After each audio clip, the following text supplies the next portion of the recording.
começar a explicar a lógica por trás das curvas de hipótese nula e hipótese alternativa e também a lógica por trás do intervalo de confiança. Mas para isso, eu preciso te explicar o que é uma distribuição de probabilidade amostral e o que é o teorema do limite central. Primeiro, vamos relembrar o que é a curva de distribuição de uma variável, um conceito que costumam nos ensinar. Então, para isso, eu tenho aqui um pote de grãos de ração dos meus gatos. Eu imagino que cada um desses grãos não tenha exatamente o mesmo peso. Alguns são mais pesados, outros grãos são mais leves. Mas, se eu pegar todos os grãos desse pote, eu pesar cada um deles, eu consigo obter a média de peso dos grãos e também o desvio padrão, que é uma medida que mostra mais ou menos o quanto o peso dos grãos tende a se distanciar do peso médio. Se eu fizer um gráfico com os dados desse pote, mostrando a frequência com que cada peso aparece no pote, eu vou ter um gráfico com a distribuição da variável peso. Agora, se esse gráfico tivesse uma distribuição normal, com média, por exemplo, 1,3 gramas, o que isso quer dizer? Que a maior parte dos grãos tem pesos que se aproximam muito do peso médio de 1,3. E que a minoria dos grãos vai ter pesos ou muito menores ou muito maiores do que a média.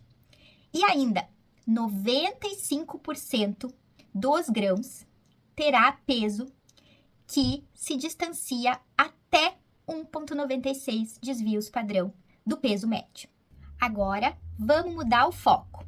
Agora, desse universo chamado pote de grãos, eu vou selecionar amostras de 50 grãos. Imagina que isso aqui é uma amostra.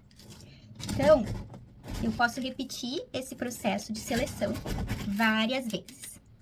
E se eu pesar cada um dos grãos dessa amostra, de cada uma dessas amostras, eu posso obter a média do peso dos grãos de cada amostra que eu selecionar. Claro que a média do peso vai mudar a cada vez, porque os grãos sorteados também mudam.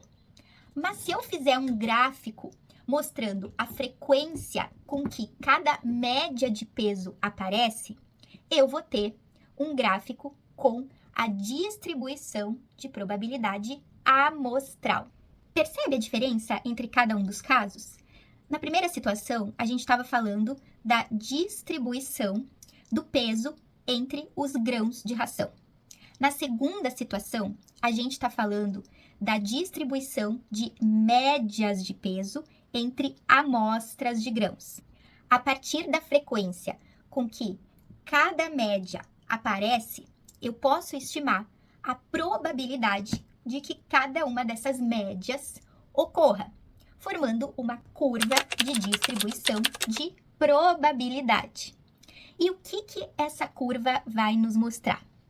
Quais são as médias de peso mais prováveis de aparecer em amostras de tamanho 50?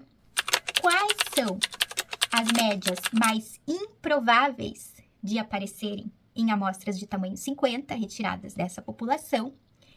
E ainda, qual é que é a média de todas as médias desses grãos?